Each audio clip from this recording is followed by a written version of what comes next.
Lakad tayo guys, papunta kay Lola Paul. Lola Paul Beach. Ang Diyosa gipalakat.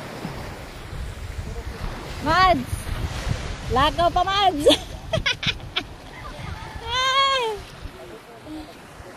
Ang ganda dito guys, no?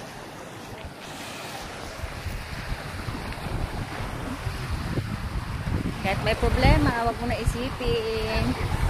Bukas uwi na kami ng Manila guys. Cavite. Ibaon kami. May sinugbang pusit tsaka liempo. Sinugbang liempo. Tapos may okra. Ningal kami guys. Malayo-layo na rin nila kadami.